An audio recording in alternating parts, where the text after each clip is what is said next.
Rachel, 1017, we were just talking to Lori Fazio of RJ Julia's of the impact that this independent bookstore in Madison has had, not just on the town, on the state, but whole the darn country, I would say. She's back with us again to talk about a couple of things. Nice to have you. I'm glad to be always here because always good to see you here because you always give me one idea, go, oh, that should be on my list. And good. We're going to start with books that should be on your list because on some places in the world, they're not on anyone's list because they're banned. Yeah, so it's Banned Book Week this week, so I had to bring a couple just to kind of talk about that. I cannot believe. Yeah. Maurice Sendak, Where the Wild Things Are. This is like the It was a favorite of mine, right. a favorite of my brothers, right. a favorite of my kids, and it's banned or challenged. So there's a difference between a banned book and a challenged book. Okay. So it's been challenged over many, many years, right. multiple times, places. You know, it doesn't have to be all one thing.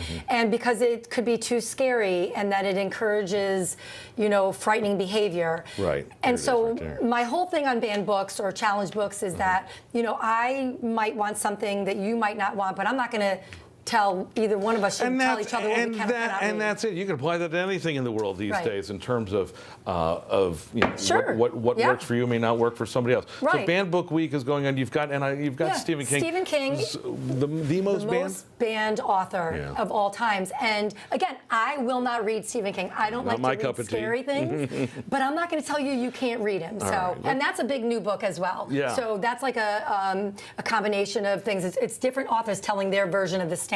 So very cool. That is interesting. Yeah. The End of the World as we know it. There it is right there. Let's go to the front row because these are the new books. You got Lynn Jolker there, who's got a book Jill Lepore. Jill Lepore. Oh, I'm sorry, wrong person. Jill Lepore.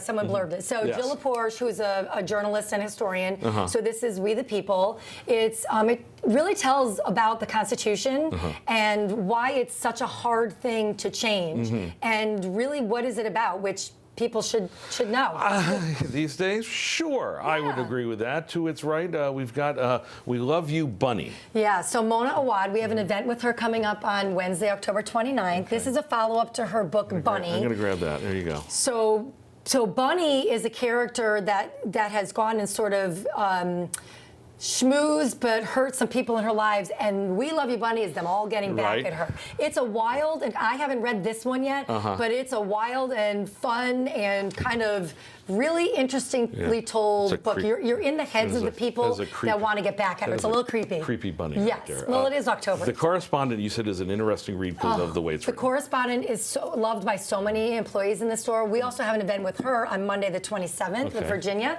And that is told all through letters, emails, and texts.